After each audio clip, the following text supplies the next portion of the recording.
რატომ ზეიმობთ ქალთა საერთაშორისო დღეს? დღეს ხომ 8 მარტია და ყველა ქალბატონს გილოცავთ 8 მარტს. ძლიერი ქალი, ძლიერი მომავალია. დღეს ვისაუბრებთ. შესავალი, ქალთა საერთაშორისო დღე.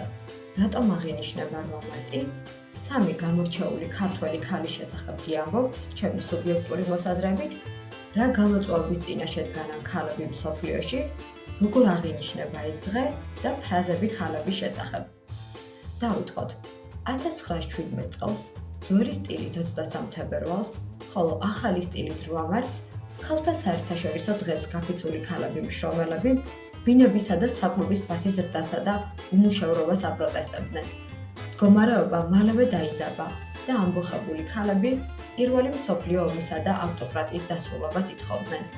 სწორედ ამ დღის პატივსაცემად აღინიშნება ქალთა საერთაშორისო დღე 8 მარტს.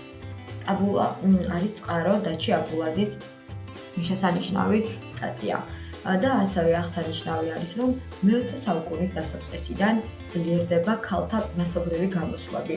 ისინი აპროტესტებენ თავიანთ ყოველდღიურ ცხოვრებას და მოითხოვენ როგორც სოციალური, ასევე ეკონომიკური პირობების გაუმჯობესებას და როგორც ხედავთ, ამ გამოსვლებმა მნიშვნელოვანი გავლენა იქონია მათი ცხოვრების შეცვლაზე. და მაინც, რატომ აღინიშნება 8 მარტი დღემდე, თუ კი ეს ყველაფერი მოგვარებულია და ქალთა უფლებები უკვე შედარებით დაცულია. თანამედროვე მნიშვნელობა ასეთი გახლავთ. ქალთა მიღწევების აღიარება. ეს დღე კიდევ ერთხელ ხაზს უსვამს ქალების მიერ მიღწეულ წარმატებებს პოლიტიკურ, ეკონომიკურ, სოციალურ და კულტურულ სფეროებში. გენდერული თანასწორობის ხელშეწყობა. ქალთა საერთაშორისო დღე წარმოადგენს პლატფორმას გენდერული თანასწორობის მნიშვნელობაზე საუბრისთვის და იმ ბარიერების აღმოფხვისთვის, რომლებიც ქალებს ხელს უშლით სრული პოტენციალის რეალიზებაში. ცნობიერების ამაღლება გამოწვევების შესახებ. მიუხედავად მნიშვნელოვანი პროგრესისა, ქალები მსოფლიო მასშტაბით კვლავ აწყდებიან სხვადასხვა პრობლემებს, როგორიცაა ანაზღაურების უთანასწორობა, სექსუალური შევიწროვება, გენდერული ძალადობა და პოლიტიკაში არასაკმარისი წარმომადგენლობა. მობილიზაცია ცვლილებებისთვის. ეს დღე წარმოადგენს შესაძლებლობას გაერთიანდნენ ქალთა უფლებების მხარდამჭერები და ადვოკატირება გაუწიონ პოლიტიკის ცვლილებებს, კანონმდებლობასა და სოციალურ ნორმებს, რომლებიც ხელს შეუწყობს უფრო თანასწორ და ინკლუზიურ საზოგადოებას. თითოეულ შემთხვევაში წყარო მითითებულია, თუ საიდან არის ეს ინფორმაცია შეკრებილი. ახლა კი გიამბობთ ჩემი მოსაზრებით სამი გამორჩეული ქალბატონის შესახებ. რა თქმა უნდა, მათი სია მრავალრიცხოვანია, თუმცა ამ შემთხვევაში მიზნად დავიღე განათლებასა და მიმდინარე პოლიტიკურ მდგომარეობასთან დაკავშირებული ქალბატონები, რომლებმაც ხმა აიმაღლეს უთანასწორობისა და მაშინდელი პოლიტიკური სირთულეების წინააღმდეგ. პირველი გახლავთ მარიამ ჯამბაკურ-ორბელიანი, რომელიც მოღვაწეობდა მე-19 საუკუნის შუა ნაწილსა და მე-20 საუკუნის დასაწყისამდე. 1879 წელს ქართველთა შორის წერა-კითხვის გამომცემლებელი საზოგადოების დაარსებისთანავე მარიამ ჯამბაკურ-ორბელიანი ხდება მისი ნამდვილი და დამფუძნებელი წევრი. 35 წლის მანძილზე იგი ამ კომიტეტის თავმჯდომარის უცვლელი მოადგილეა.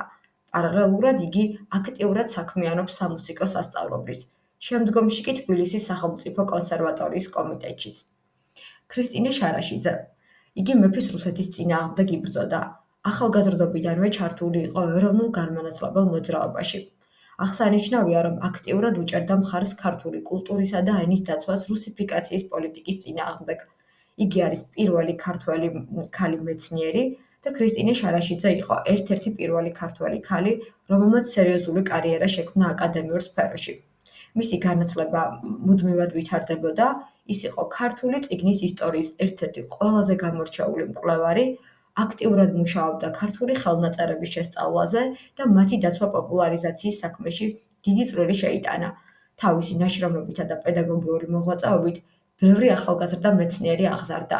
მისი წვლილი ფასდაუდებელია და ერთ-ერთი გამორჩეული ქალბატონია, რომელიც არასდროს ნებდებოდა რეჟიმის სიმკაცრის მიუხედავად. შემდეგი ნაზი შამანაური გახლავთ, რომელიც იყო ჟურნალისტი, გამოირჩევა ერთ-ერთი ტრაგიკულობით, მისი ისტორია არის ძალიან ტრაგიკული და თუ გსმენიათ ან წაიკითხავთ, დამეთანხმებით აუცილებლად და იგი მოღვაწეობდა 1940-დან 1983 წლამდე. თავის სტატიებში გაბედულად ამხელდა მანკიერ მოვლენებს, რომელთა შესახებ სხვები ხმამაღლა საუბარს ვერ ბედავდნენ. იგი დუშეთში მოღვაწეობდა, აქედან იყო წარმოშობით, ბოლო წერილი გამოაქვეყნა 1974 წლის 7 ივნისს გაზეთ „სოფლის ცხოვრებაში“, რის შემდეგაც მასზე ზეწოლა დაიწყო და გაზეთებმა მასთან თანამშრომლობაზე უარი განაცხადეს.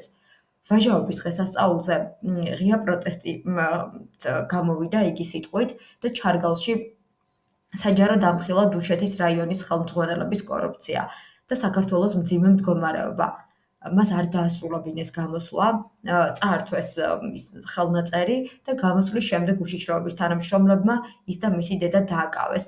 დაიწყო მის მიმართ დევნა, რეპრესიები და საბჭოთა რეჟიმმა არ აკმარა მას უბრალოდ დევნა და იძულებით გამოკეტა მიუსაჯა მკურნალობა და გამოკეტა ფსიქიატრიულში. და მის მიმართ ძალიან სასტიკი მეთოდებით მიმდინარეობდა დევნა და ზეწოლა. შესაბამისად, მისი წვლილი და ბრძოლა რეჟიმის წინააღმდეგ არის ნამდვილად გამორჩეული.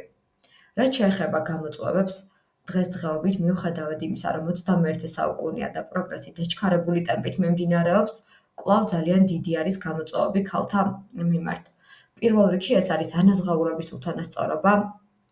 მსოფლიო ეკონომიკის ფორუმის მიხედვით, ქალები გლობალურად საშუალოდ 20%-ით ნაკლებს გამოიმუშავებენ, ვიდრე კაცები ამავე პოზიციაზე. ამჟამინდელი ტემპით, გენდერული სახელფასოს სხვაობის აღმოფხვრას დაახლოებით 131 წელი დასჭირდება. გენდერული ძალადობა.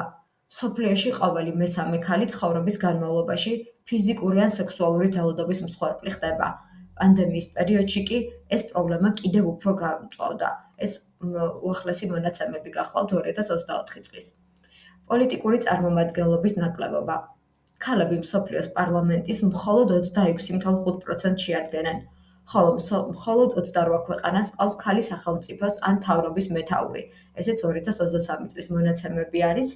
ჯანდაცვის ხელმისაწვდომობის უთანასწორობა. ყოველდღიურად 800-ზე მეტი ქალი იღუპება ორსულობასთან და მშობიარობასთან დაკავშირებული გართულებებით, რომელთა უმრავლესობა თავიდან აცილებადი იყო. ამას გვამცნობს მსოფლიოს ჯანდაცვის ორგანიზაცია.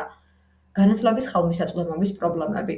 129 მილიონზე მეტი გოგონა კვლავ სკოლის მიღმარჩება ადრეული ქორწინების, გენდერული სტერეოტიპების, ოჯახური პასუხისმგებლობებისა და სიღარიბის გამო.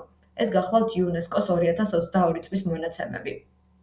შესაბამისად, უნდა აღნიშნოთ თუ არა ეს დღე, რა თქმა უნდა, პასუხი იქნება დიახ და ეს დღე აღინიშნება სწორედ აი ამ მიმართულებით მუშაობით, რომ ყოველწლიურად კიდევ ერთხელ შევახსენოთ საზოგადოებას, რომ მხოლოდ ყვავილები არ არის საკმარისი და მნიშვნელოვანია აღნიშნულ გამოწვევებზე მუშაობა და მნიშვნელოვანია, რომ თითოეულმა ქვეყანამ, სადაც ეს პრობლემა განსაკუთრებულად მწვავედ დგას, დასახოს კონკრეტული ნაბიჯები აღნიშნული პრობლემების გადასაჭრელად.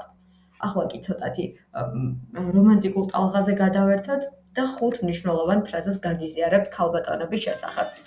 ვიცი, რომ ყველაფერზე ძლიერი ვარ, იმიტომ რომ ქალი ვარ. ასე ფიქრობს ნობელის მშვიდობის პრემიის ლაურეატი მალალა იუსეფზაი. ძლიერი ქალი არ ცდილობს მამაკაცების სამყაროში ადგილის დამკვიდრებას. ის საკუთარ სამყაროს ქმნის. რუპი კიაური, პოეტი და მხატვარი. მორჩილი ქალები იშვიათად ქმნიან ისტორიას. ლორელ ტაჩერ ულრიხი, ისტორიკოსი და მწერალი. ქალის მოვალეობა არა მხოლოდ თანასწორობაზე საუბარია, არამედ თავად თანასწორობის განსახიერება. ასე ფიქრობდა შერილ სენდბერგი, ყოფილი მთავარი ოპერაციული დირექტორი Facebook-ისა. ქალები ისე ცხოვრობენ, როგორც სუფთავენ. მათი არსებობა მუდმივი ბრძოლაა, მაგრამ ისინი არასდროს უჩივიან ამას. მაია ანჯელოუ, პოეტი და სამოქალაქო უფლებების აქტივისტი. თუ ეს ვიდეო მოგეწონა, აუცილებლად გამოიწერე ჩვენი არხი და გახსოვდეს, შენ გაქვს ძალა, დაიცვა შენი სიმშვიდე. გვიპოვნე Facebook-ზე და გამოიწერე ჩვენი არხი აქაც. მადლობა და შეხვედრამდე.